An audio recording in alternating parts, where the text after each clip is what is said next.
오늘 저희들이 함께 나눌 말씀은 요한복음 16장 25절에서 33절까지의 말씀입니다. 요한복음 16장 25절에서 33절까지의 말씀입니다.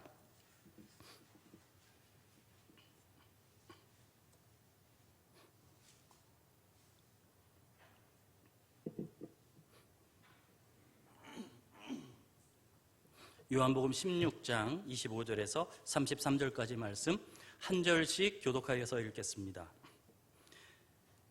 이것을 비유로 너희에게 일렀거니와 때가 이르면 다시는 비유로 너희에게 이르지 않고 아버지에 대한 것을 밝히 이르리라.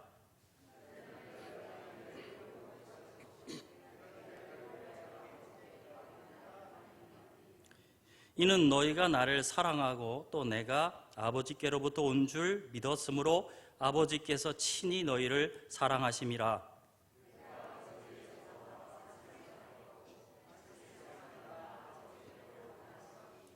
제자들이 말하되 지금은 밝히 말씀하시고 아무 비유로도 하지 아니하시니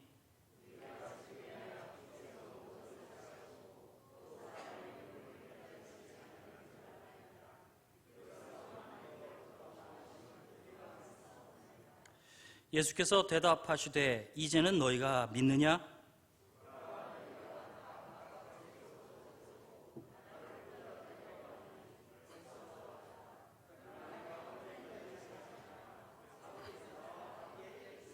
함께 읽겠습니다. 이것을 너희에게 이르는 것은 너희로 내 안에서 평안을 누리게 하려 함이라. 세상에서는 너희가 환난을 당하나 담대하라. 내가 세상을 이겼노라. 아멘. 이 코로나19가 이 세상 가운데 그리고 많은 사람 가운데 준 영향도 있지만 우리 그리스도인들에게 주는 영향들도 있습니다. 이 코로나19를 통해서 사실 우리 마음 가운데는 많은 염려가 생겼고 두려움이 생겼습니다. 그러니까 많은 것이 있지만 제가 지금 대표적인 것을 한번 정리해 봤을 때 이런 두려움들이 우리 가운데 있는 것 같습니다. 첫 번째는 무엇보다도 죽음에 대한 두려움이죠. 특별히 기저질환이 계신다든가 아니면 연세가 드신 분들에게는 아마 이 코로나가 굉장히 가깝게 다가오셨을 것입니다. 두 번째는 교회에서 이제 만약 바이러스가 발생하였을 때 생기게 될 세상에 대한 손가락질, 사실 우리 그리스도인들이 그것을 좀 두려워하고 염려하는 마음들이 사실 지금 우리 가운데 있습니다. 그래서 교회에 오는 것이 때로는 좀 주저될 때도 사실 있는 것이죠.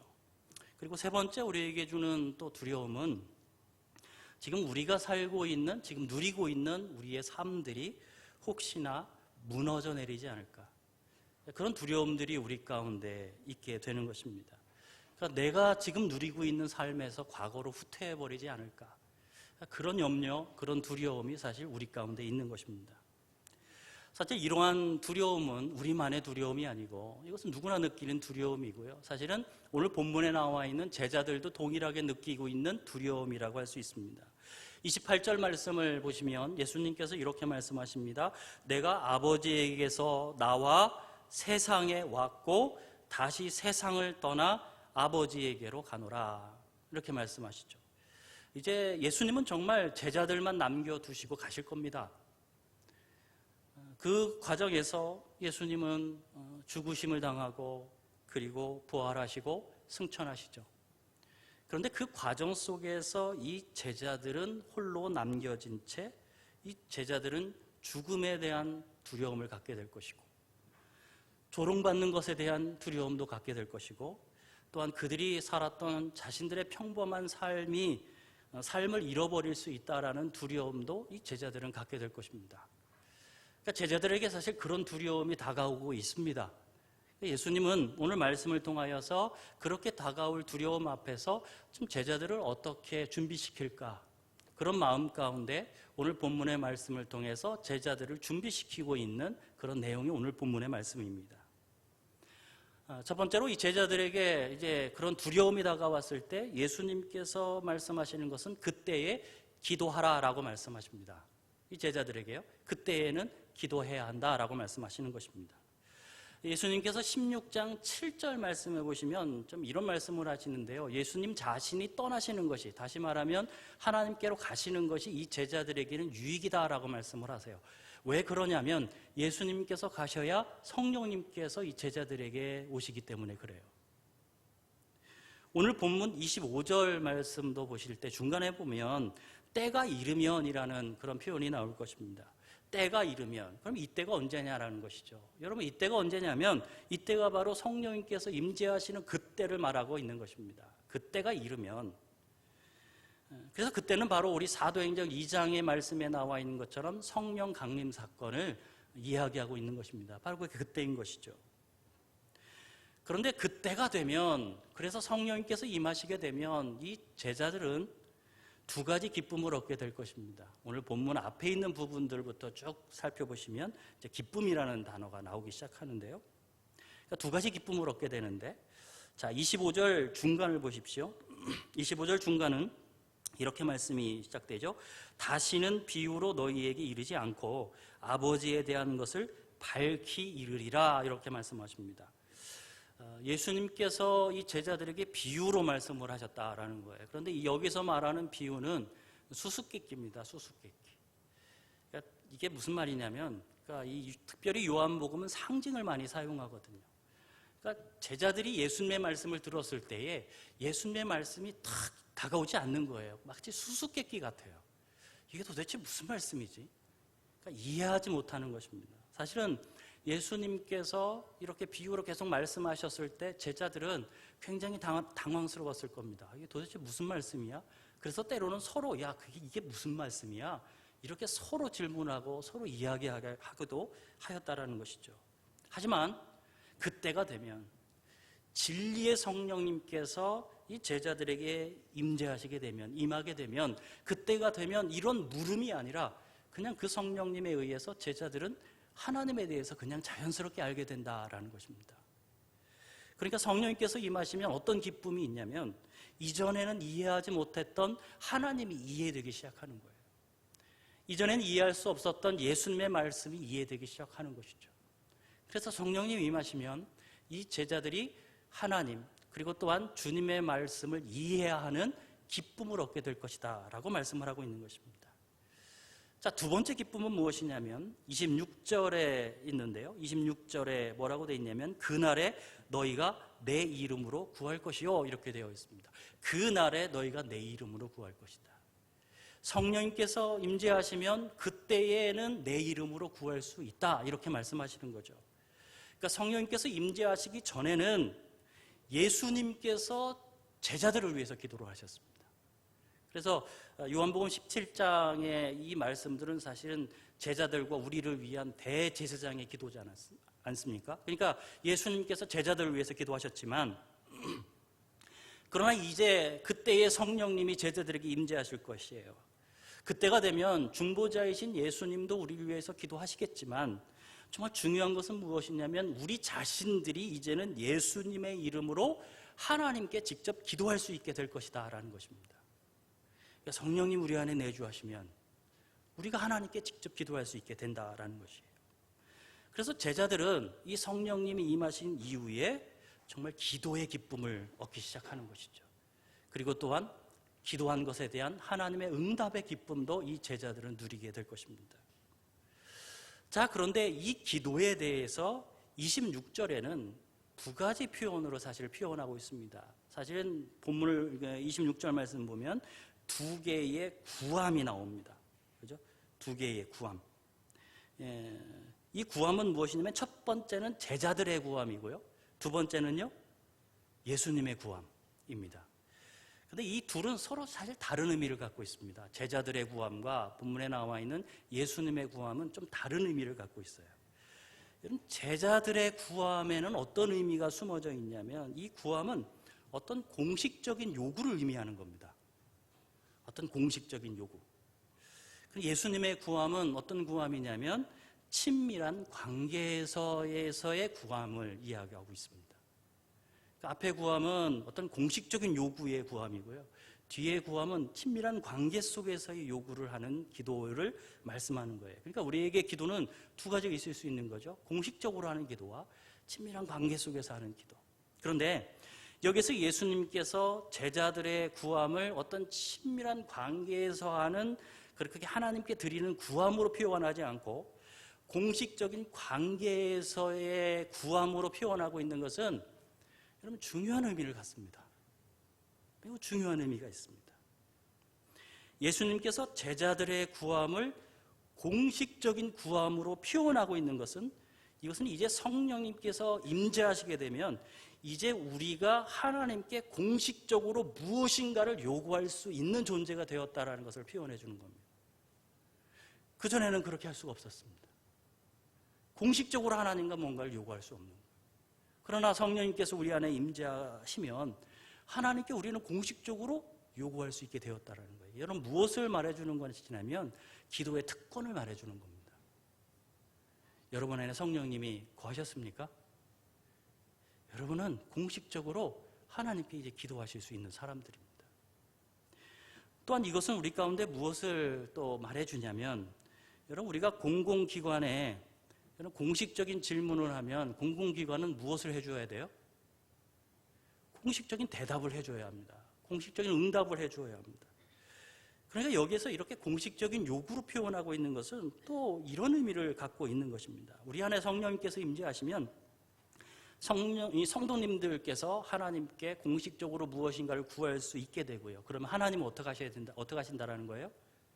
하나님은 그 구함에 대해서 공식적인 입장을 밝히셔야 합니다. 다시 말하면 기도에 대해서 응답하신다라는 이야기입니다. 이것은 우리에게 주시는 특권이며 약속인 거예요. 이제 우리는 기도할 수 있는 사람들이에요. 그리고 우리는 하나님께 기도하면 하나님께서 그 기도에 대해서 분명하게 응답하신다라는 것입니다. 그러나 우리가 착각하지 말아야 할 것은 우리가 원하는 대로 다 기도에 응답을 주시지는 않을 것입니다. 그 기도의 응답은 분명하게 하나님의 주권에 의해서 우리에게 기도의 응답을 주실 것입니다. 여러분 우리는 하나님께 기도할 수 있는 특권이 있는 사람들입니다. 여러분에게 그 특권이 있습니다. 여러분 그 특권을 사용하십니까? 우리는 공식적으로 하나님께 무엇인가를 구할 수 있는 사람들이고요. 그렇게 구하면 하나님께서 분명하게 그것에 대한 응답을 주시는 하나님이십니다. 그런데 여러분 기도하십니까? 여러분 그 특권을 사용하는 여러분 되시길 바랍니다. 우리에게 세 가지 염려 또는 세 가지 두려움이 있다고 앞에서 우리가 같이 나누지 않았습니까? 첫 번째 여러분 죽음에 대한 염려입니다. 두려움입니다. 맞습니다. 저도 솔직히 두려울 때가 있습니다. 두려움이 찾아옵니다. 마음에 이러다가 정말 코로나 걸려서 나도 죽는 거 아닌가? 하지만 여러분 기억하십시오. 우리는 누구냐? 죽음의 문제를 해결한 사람들입니다. 여러분은 죽음의 문제를 해결한 분들입니다. 여러분 그것을 기억하고 살아가셨으면 좋겠습니다. 여러분 교회가 세상으로부터 욕먹을 게 여러분 두렵습니까? 사실 근데 잘 생각해 보십시오. 교회는 잘해도 욕먹지 않습니까? 왜냐하면 원래 교회는 세상으로부터 이질적인 공동체예요. 그래서 뭐를 해도 굉장히 싫어할 수밖에 없는 곳입니다. 그리고 여러분이 이렇게 와서 여러분 예배 드리시지만 우리 방역수칙 얼마나 잘 지켜요. 정말 잘 지키고 있지 않습니까? 초기부터 얼마나 잘 지켰는지 모릅니다. 한 다락방은 4층에서 이제 모임을 하는데 어떻게 모이냐면 4층 세미나실 여러분 아시죠? 한 6개의 테이블이 좀 있고 두 줄이 있는데 그 두 줄 사이는 좀 넓게 벌려 있지 않습니까? 언제는 다락방 모임하는 것을 이렇게 지켜봤는데 어떻게 모이고 계셨냐면 그 네 모퉁이에서 한 분씩 앉아서요. 그러니까 네 모퉁이에서 한 분씩 앉아서 저 멀리 바라보면서 서로 이렇게 대화하고 계시더라고요. 마치 중세시대에 귀족들이 멀리 앉아서 이렇게 식사하는 것처럼 그렇게 앉아서 대화 나누시고 교제하시고 그리고 뭐 간식도 나눠 드시고 때로는. 여러분 세 번째, 삶의 후퇴에 대해서 여러분 두려움이 있지 않습니까? 지금 내가 누리고 있는 이 삶에서 이 코로나 때문에 우리의 삶이 뒤로 후퇴해버리지 않을까. 그런데 지금 저는 여러분보다 더 적게 살았지만 제가 산 삶을 이렇게 뒤돌아볼 때 저는 지금이 가장 좋은 세상에서 살고 있는 것 같습니다. 지금이 가장 편하고 가장 좋은 세상. 그러니까 우리가 이것을 누리다 보니까요, 이 삶을 누리다 보니까 옛날의 삶으로 돌아가는 게 너무 두렵습니다. 힘이 듭니다. 염려가 됩니다. 그런데 이러한 삶을 누리다 보니까 우리 마음에 사실은 하나님에 대한 간절함을 잃어버렸습니다. 지금 누릴 게 너무 많은 거죠. 여러분, 그래서 사실은 이 후퇴에 대한 염려, 이 세상에 대한 염려, 여러분 이것은 우리 가운데 기회가 될 줄 믿습니다. 어떤 기회예요? 이 세상 의지할 게 아니구나. 이 세상에 의지하는 것이 아니라 진짜 우리가 의지할 분은 하나님밖에 없구나. 여러분, 그 믿음과 그 신앙을 오히려 회복할 수 있는 기회가 될 줄 믿습니다. 염려할 것이 아니라 기회입니다. 하나님께 돌아갈 수 있는 기회예요. 근데 한번 잘 생각해 보십시오. 이 세 가지에 대해서 우리가 정말 큰 염려와 두려움을 갖고 있습니다만, 그러나 이 두려움과 염려는 갖고 있지만 사실 이것은 일어나지 않은 일입니다. 우리 성도 중에 돌아가신 분이 계십니까? 우리 세상으로부터 욕먹고 있습니까? 아니면 여러분의 삶이 후퇴했습니까? 아직 아니거든요. 그러니까 이건 뭐냐면 염려고 그냥 두려움이에요. 염려고 두려움입니다. 그런데 성경은 이런 염려를 어떻게 해결하라고 우리 가운데 말씀합니까?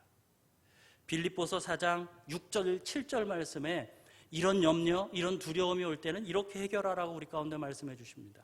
우리 같이 읽겠습니다. 함께 읽습니다. 시작.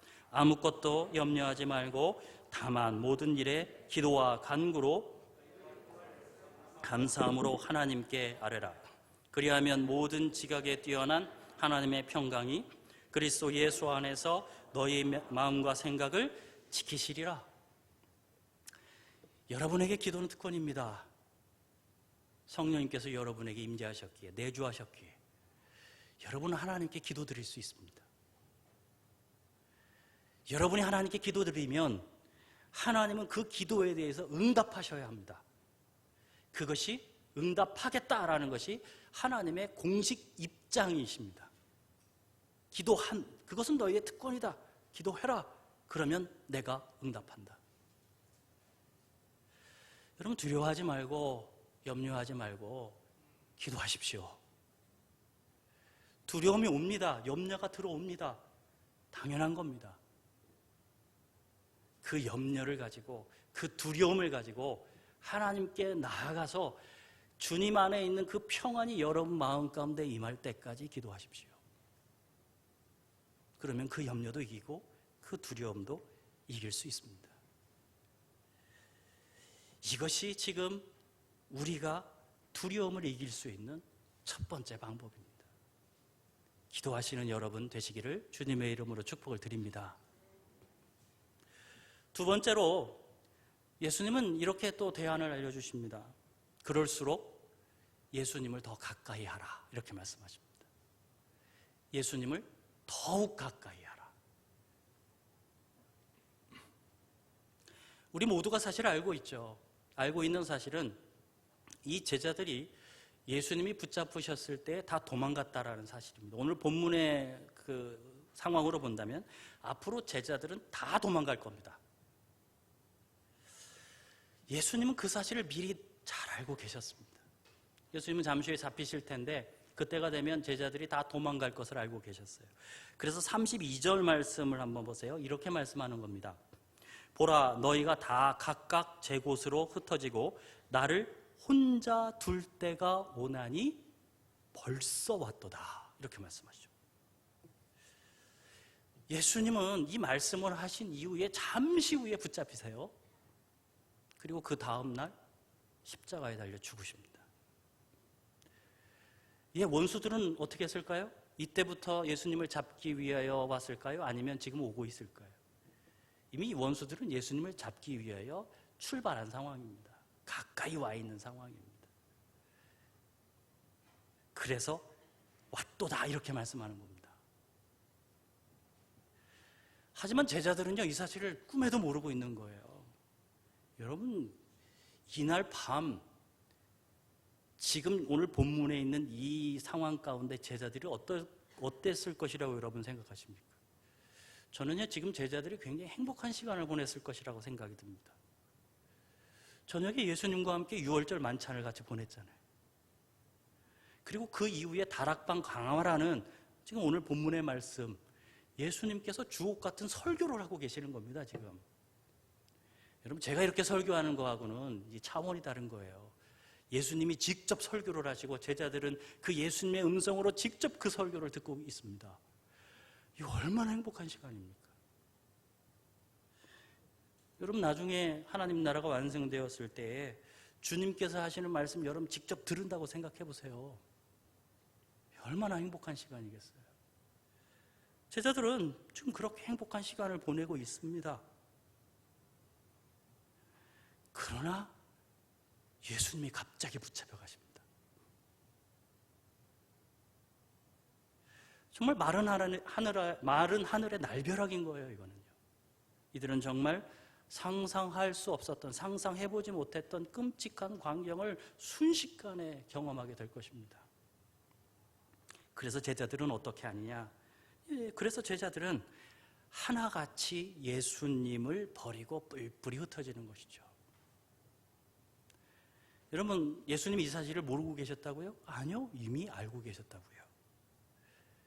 그런데 오늘 말씀을 통하여서 예수님이 이렇게 말씀하고 있는 것을 볼 때 이 제자들을 예수님은 사랑하시는 거예요. 그래도 사랑하시는 거예요.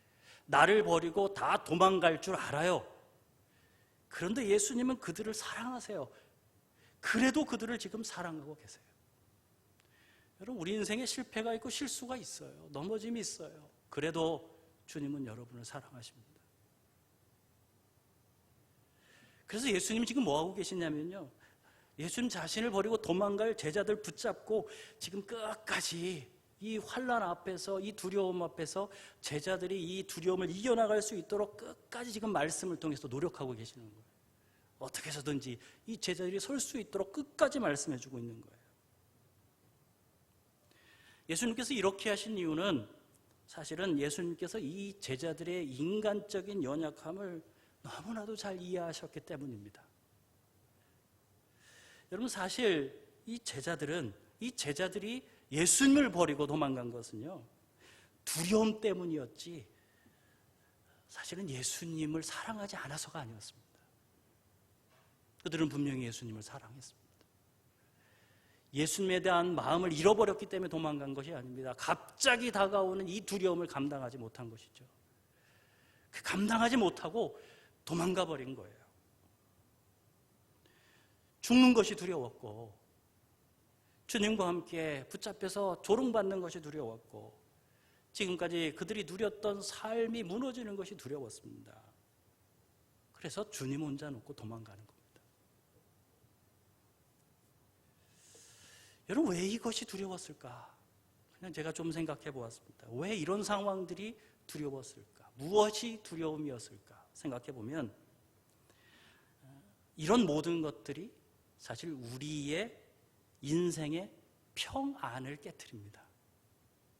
내 인생의 평안을 깨트리는 거예요. 죽음, 병, 바이러스, 그럼 내 생명의 평안을 깨트리니까 이게 두려운 겁니다. 조롱받는 것, 또는 여러분 교회가 세상으로부터 손가락질을 받는 것, 잘 생각해 보십시오. 무엇을 깨트립니까? 내 인생, 내 신앙생활의 평안을 깨트립니다. 내 신앙생활의 평안이 다 깨져버리는 겁니다. 내가 누리던 편안한 삶이죠. 이 편안한 삶이 후퇴하는 것이요, 그거 내 삶의 평안이 깨져버립니다. 그래서 우리가 두려움을 갖고 있는 겁니다. 이렇게 보면 우리 인생 가운데 평안이 깨지는 것을 우리는 굉장히 두려워하는 것 같습니다. 내 인생의 평안이 깨지면 두려움이 밀려오는 거죠. 저것이 내 삶의 평안을 깨트려버리는 거 아닐까? 제자들은 고통이 두려웠을 뿐만 아니라 그 고통이 가져다 주는, 그래서 그 고통을 통하여서 내가 누리던 평안이 다 깨질 것 같은 그 감당할 수 없는 두려움 앞에 제자들은 예수님 혼자 놔두고 다 도망가고 있는 것입니다. 그러나 이 일은 평안을 지킬 수 있는 일이 아니었습니다. 오히려 그 제자들의 그 일들은, 주님을 버리고 도망간 그것은 오히려 그들의 인생에, 그들 마음에 있는 평안을 오히려 더 많이 깨지게 만드는, 더 심각하게 훼손하는 그런 일이 되었다라는 것입니다. 왜 이것이 그들의 평안을 깨트렸을까요? 자, 요한복음 14장 27절 말씀을 한 목소리로 같이 읽겠습니다. 요한복음 14장 27절입니다. 같이 읽습니다. 자, 시작. 평안을 너희에게 끼치노니 내가 너희에게 주는 것은 세상이 주는 것과 같이 아니하니 너희는 마음에 근심하지도 말고 두려워하지도 말마. 여러분, 이 말씀에 의하면 평안은 누가 주시는 것입니까? 예수님이 주시는 것입니다. 여러분, 평안은 예수님이 주시는 것입니다. 그래서 오늘 본문의 33절 말씀도 보시면 이것을 너희에게 이르는 것은 너희로 내 안에서 평안을 누리게 하려 함이라, 이렇게 말씀합니다. 평안은 어디 있냐? 예수님 안에 있습니다. 평안은 그 예수님이 우리에게 주시는 것입니다. 평안은 예수님께 있고 평안은 예수님이 우리에게 주시는 것입니다. 그러니까 진정한 평안을 누리기를 원한다면 어떻게 해야 됩니까? 예수님에게서 멀어져야 합니까? 아니죠. 예수님께 가까이 가셔야 합니다. 더 나아가서는 예수님 안으로 더 깊숙이 들어가셔야 여러분은 진정한 평안을 누릴 수 있습니다. 예수님을 혼자 두는 게 아니라 예수님과 함께 있어야 평안합니다. 여러분, 이것이 우리가 진정한 평안을 누릴 수 있는 진정한 방법입니다. 우리가 인간적인 연약함 때문에 사실 예수님으로부터 흩어질 수 있습니다. 두려움이 찾아오면 우리도 예수님 혼자 놔두고 우리도 흩어질 수 있습니다. 이리저리 도망갈 수 있습니다. 그러나 분명한 것은 그 예수님을 떠나면 우리에겐 평안이 없습니다. 진정한 평안은 누릴 수 없습니다. 여러분, 그러니 정말 예수님을 혼자 두지 마십시오. 두려움 때문에 예수님 혼자 있게 하고 그 예수님으로부터 멀리 떨어지지 마십시오. 혹시 잠시 우리 마음 가운데 인간적인 연약함, 그 두려움 앞에서 도망가고 그 두려움 앞에서 연약함 가져서 우리가 예수님을 혼자 두고 갈 수 있지만,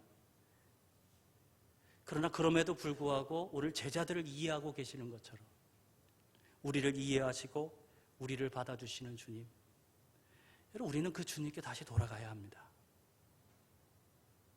주님께 돌아가셔야 합니다. 주님 안으로 더 깊숙이 들어가셔야 합니다. 거기에 진정한 평안이 있다는 것을 기억하십시오. 그러니 어떻게 해야 되는 거예요? 두려움이 올 때 더 주님께 붙으셔야 합니다. 이것이 두려움을 이길 수 있는 두 번째 방법입니다. 여러분, 주님께 더 가까이 가셔서, 아니, 주님 안에 깊숙이 거하셔서 주님이 주시는 평안을 누리고 살아가는 여러분 되시길 바랍니다. 마지막으로 예수님께서 주시는 방법은 이것입니다. 용기를 가지라, 그것입니다. 제자들에게 예수님은 말씀합니다. 용기를 가지라 말씀합니다. 용기를 가져, 이렇게 말씀하십니다. 33절에서 예수님께서는 너희가 환난을 당하나, 이렇게 말씀하죠. 너희가 환난을 당하나. 여러분, 이 말씀은 우리 가운데 환난이 올 수도 있고 안 올 수도 없다는, 안 올 수도 있다라는 그런 말씀이 아닙니다. 그러니까 환난이 올 때에 그래라, 이런 말씀이 아닙니다. 그럴 수도 있다, 그러지 않을 수도 있다, 이런 말씀이 아니라 이 말씀은 환난은 확실히 있다라는 원리를 알려주는 겁니다. 환난을 당하나, 이 말은 환난은 필연적이다, 이 말입니다. 분명히 말하는데 너희에게는 환난이 있다, 이렇게 말하는 거예요. 그리스도인들에게 환난은 필연적입니다. 요한복음 17장 14절 말씀을 우리 같이 한 목소리로 읽겠습니다. 요한복음 17장 14절입니다. 같이 읽습니다. 자, 시작. 내가 아버지의 말씀을 그들에게 주었사오며 이는 내가 세상에 속하지 아니함같이 그들도 세상에 속하지 아니함으로 인함이니이다. 세상이 그들을 미워한다. 분명히 말씀하셨습니다. 여러분, 환난은 세상에 속하지 않는 하나님의 자녀들에게는 당연하다라는 거예요. 그것은 이상하게 생각할 이유가 없다라는 것입니다. 그것은 당연한 일이다라고 말씀하세요. 그런데 우리가 지금 짚고 넘어갈 것은 그것입니다. 여러분, 핍박만이 환난일까요? 전쟁만이 환난일까요? 무엇이 진정한 환난일까? 여러분, 무엇이 진정한 환난입니까? 제가 볼 때 환난은 이렇게 정의 내리고 싶습니다. 예수님으로부터 나를 멀리 떨어지게 만드는 모든 것이 환난이다. 왜 핍박을 줍니까? 왜 육체의 고통을 가져다 줍니까? 예수님으로부터 떨어지게 만들려고 그러는 거죠. 여러분, 코로나19가 우리를 하나님으로부터 멀어지게 했다면 이것 또한 환난이라고 말할 수 있을 것입니다. 이것이 우리를 하나님과 주님과 나와의 관계를 자꾸 깨트리고 있다. 자꾸 멀어지게 만든다. 예수님으로부터 내가 자꾸 멀리 가도록 만들고 있다면 여러분, 이것도 우리가 갖고 있는 환난이라고 이야기할 수 있습니다. 예수님께서는 이러한 환난이 올 때 우리가 어떻게 행동해야 되는지 그 태도도 사실을 알려주고 계시는데요. 우리가 이 환난 앞에서 대해야 될 그리스도인의 태도는 무엇이냐? 그것은 그 이후에 나온 말씀이에요. 담대함입니다. 담대함. 너희는 환난을 당하나 어떻게 하라고요? 담대하라. 여러분, 담대하라고 명령하신 예수님의 이 말씀을 다른 말로 바꿔서 말하면 이와 똑같은 말입니다. 용기를 가져라 이것입니다. 환난의 때는 예수님께서 뭐라고 말씀하시냐면 용기를 가져야 된다라고 말씀하십니다. 그런데 여기서 말한 이 담대함은 그냥 단 한 번 그때 담대해라 이런 말씀이 아닙니다. 이 말씀은 반복적인 것이고 계속적인 의미를 갖고 있습니다. 그러니까 담대함은 어떤 담대함이냐면 계속 담대하라는 거예요. 환난이 올 때마다 계속 반복해서 담대해야 된다라고 말하는 것입니다. 우리가 인생 가운데 실패하고 실수할 수 있을 때마다 그때마다 담대하라고 말씀하시는 것입니다. 여러분, 누구나 환난 앞에서 두려워할 수밖에 없습니다. 코로나가 여러분에게 두려움을 준다면, 그래서 그 두려움 때문에 나를 예수님으로부터 자꾸 멀어지게 만들고 있다면 그게 환난입니다. 환난. 그리고 이때 필요한 게 뭐예요? 이 두려움 앞에 필요한 게 무엇입니까? 용기지 않습니까? 예수님께서 용기를 내라고 말씀하신 것은 우리가 계속된 두려움 가운데 거할 것을 아셨기 때문에 말씀하신 것입니다. 남아프리카 공화국의 최초 흑인 대통령 만델라죠. 이분이 아주 유명한 말씀을 하셨고 아마 여러분도 알고 있을 분도 있을 것입니다. 이런 말을 했습니다. 두려움이 없는 것이 용기가 아니라 그 두려움을 이기는 것이 용기다, 이렇게 말했습니다. 두려움이 없는 것이 용기가 아닙니다. 그 두려움을 이기는 것이 용기입니다. 여러분, 두려움이 없다면 용기를 낼 필요도 없지 않습니까? 두려움이 있기 때문에 용기를 내는 것입니다. 그러니까 우리가 용기를 왜 내야 되냐면 우리가 두려움에 빠지기 때문에 그렇습니다. 우리는 연약합니다. 제자들도 두려움에 빠졌듯이 우리도 동일하게 오늘 두려움에 빠집니다. 그래서 예수님이 말씀하는 겁니다. 용기를 가지라고요. 사실 지금 제자들은 이 세상과 맞설 준비가 전혀 되지 않았습니다. 아주 행복한 밤, 주님과 행복한 시간 지냈는데 갑자기 예수님께서 붙잡혀 가시니 이게 정말 얼마나 이게 두려움에 빠질 일입니까? 얼마나 두려웠겠습니까? 상상할 수도 없는 일들이 일어나지 않았습니까? 제자들은 두려웠고 그래서 주님 혼자 남겨두고 다 도망갔습니다. 그럴 제자들에게 예수님께서 말씀하십니다. 담대해라. 용기를 가져라. 여러분, 코로나19가 분명하죠. 우리에게 죽음에 대한 두려움을 가져왔습니다. 자꾸 죽음에 대한 두려움이 막 밀려옵니다. 세상이 교회를 조롱할 것에 대한 두려움도 마주 계속 우리 가운데 가져다 줍니다. 그런 염려가 우리 안에 막 수없이 들어옵니다. 뉴스에 나올 때마다, 교회 얘기가 나올 때마다 우리도 동일하게 두려움에 빠집니다.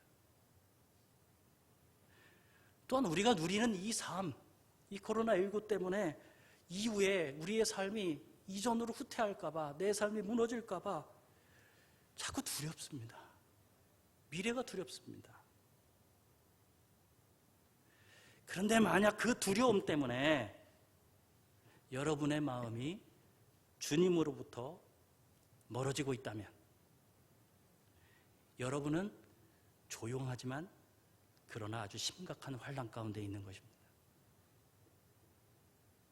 아주 심각한 겁니다, 사실은. 진정한 환난은 코로나19가 아니죠. 진정한 환난은 예수님으로부터 나를 멀어지게 만드는 모든 요소들, 모든 것들입니다. 예수님은 그런 우리에게 말씀하는 겁니다. 자꾸 두려움에 빠지는 우리에게 말씀하는 것입니다. 담대해라. 용기를 가져라. 말씀하십니다. 성도 여러분, 우리 함께 용기를 가졌으면 좋겠습니다. 용기를 가지십시오. 용기를 가지면 이 환난을 이겨낼 수 있습니다. 여러분, 이것은 근거 없는 자신감이 아닙니다. 그냥 가지세요. 그러면 이깁니다. 이게 아닙니다. 이것은 아주 근거 있는 자신감입니다. 왜 그렇습니까? 내가 세상을 이기었노라라고 예수님께서 말씀하시기 때문에 그렇습니다. 내가 그 세상을 이겼다. 내가 그 두려움을 이겼다. 우리에게 사실 가장 큰 도전은 영적인 도전입니다. 그리고 오늘 본문에 나온 주님께서 이기셨다는 이 말씀도, 주님의 이 이기심도 또한 영적인 승리를 사실 의미합니다. 예수님은 십자가에 죽으셨고 그리고 부활하셨습니다. 그리고 어둠의 권세에 대해서 승리하셨습니다. 사단의 머리를 밟으셨습니다. 이 세상에 가져다 준 이 환난, 여러분 진짜 위기가 뭐냐면 그렇게 승리하신 예수님에게서 나를 떨어지게 만드는 겁니다. 그래서 예수님을 혼자 있게 하는 것입니다. 제자들처럼. 우리에게 가장 큰 어리석음이라면 두려움에 빠져서 예수님을 떠나는 겁니다. 자꾸 예수님으로부터 마음이 멀어지는 것입니다. 우리에게 환난은 당연한 것입니다. 이런 환난이 아니라 앞으로도 여러분에게는, 우리에게는 수없는 많은 환난들이 분명하게 다가올 것입니다. 죽을 수도 있고 세상으로부터 조롱을 받을 수도 있습니다. 우리의 삶의 터전이 다 무너질 수도 있습니다. 여러분, 그것보다 사실 우리가 가장, 그리고 더 두려워할 것은 무엇인지 아십니까? 이런 것도 사실 두려움이 찾아오지만 진짜 우리가 두려워해야 될 것은 예수님을 잃어버리는 겁니다. 내 마음에서 예수님을 잃어버리는 것이 진짜 두려운 것입니다. 여러분, 그것을 제일 두려워하셔야 합니다.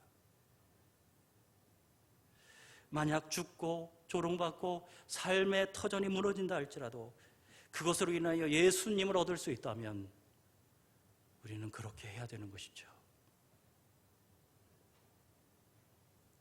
우리 예수님은 승리하신 예수님이십니다. 믿으십니까? 승리하셨습니다. 그러니 용기를 가지십시오. 힘을 내십시오. 만약 예수님으로부터 좀 멀리 떨어져 계신 분들이 있다면 다시 용기를 내서 주님께 가셔야 합니다. 제자들을 생각해 보시면 아시겠죠. 제자들 예수님 버리고 혼자 두고 다 도망갈 줄 알면서도 예수님께서 뭐라고 말씀하세요? 용기를 가지라고 말씀하세요. 그 이야기는 무엇일까요? 그때 도망가지만 용기를 갖고 다시 나에게 돌아오라라는 말씀입니다. 두려움을 갖고, 그래서 나를 떠나보내고 나를 혼자 놓고 너희들이 다 나를 떠났지만 담대해라, 용기를 가지라. 이 말은 다시 용기를 얻어서 다시 나에게 돌아오라는 말씀입니다. 여러분, 용기를 가지십시오. 이 환난을, 이 두려움을 이겨내는 여러분 되시길 바랍니다. 만약 연약해서 지금 주님으로부터 좀 떨어져 나가 있다면 다시 용기를 갖고 주님께 돌아오십시오. 주님은 여러분을 반기시고 우리를 회복시켜 주실 줄 믿습니다. 그 승리하신 예수 그리스도, 그분을 믿고 계속 매일 매순간 용기를 내는 것, 두려움이 몰려올 때마다, 염려가 몰려올 때마다 그 앞에서 승리하신 주님 붙잡고 용기를 가지는 것, 여러분 그것이 두려움을 이길 수 있는 세 번째 방법인 줄 믿으시기 바랍니다. 코로나로 인하여 혹시 지금 여러분의 마음이 식어진 것 같으십니까? 주님에 대한 열정을 잃어버린 것 같습니까? 주님이 잘 느껴지지 않습니까? 예수님께서 멀리 계신 것 같습니까? 여러분은 지금 아주 조용하지만 심각한 환난 속에 있는 겁니다. 나도 모르는 사이에 주님으로부터 더욱더 멀어지고 있는 것입니다. 두려움 때문에 우리가 자꾸 주님으로부터 멀어지고 있는 것이죠. 여러분, 두려움을 이기는 방법 주님께서 알려주셨습니다. 제자들에게 알려주셨습니다. 첫 번째가 무엇이에요? 두려움과 염려가 올 때마다 뭐 하셔야 합니까? 기도하셔야 합니다. 그거 붙잡고 주님께 나가서 그것을 위해서 기도하셔야 합니다. 언제까지 기도하셔야 돼요? 마음에 평안을 주실 때까지 기도하셔야 합니다. 두 번째는 이 두려움이 올 때 어떻게 하셔야 돼요? 주님으로부터 멀어져야 합니까? 주님께 가까이 가야 합니까? 주님께 더 가까이 가셔야 합니다. 그래야 두려움으로부터 벗어납니다. 그리고 마지막 세 번째는요, 두려움이 올 때 어떻게 하셔야 돼요? 용기를 내셔야 합니다. 왜요? 예수님이 이기셨기 때문에 그렇습니다. 여러분, 용기를 가지시고 주님 주시는 그 승리의 힘으로 오늘 하루도 두려움을 이기는 여러분 되시길 바랍니다. 그런 삶을 살아가기를 주님의 이름으로 축복드립니다. 기도하겠습니다. 교회 소식을 알려드리겠습니다. 교회 소식은 없습니다. 우리 평소에 잘 하시는 대로 방역 잘 지켜주시고요. 그리고 유튜브에 설교 올라가는 거, 홈페이지에 올라가는 거 그거 잘 보시고 또 주중에도 한 번씩 보시도 참 좋을 것 같습니다. 자, 이 시간에는 좀 주위를 둘러보시고요. 우리 오늘 또 선교사님도 오셨는데 이것저것 보시면서 눈으로 인사하기도 하고 좀 하트를 좀 뿅뿅 날려주시기도 하고 멀리 있으면 손도 한번 막 이렇게 흔들어 주시고요. 이렇게 좀 오른쪽 왼쪽 앞뒤 좀 보시면서 서로 이제부터 인사하겠습니다. 네. 소리 내셔도 됩니다. 네.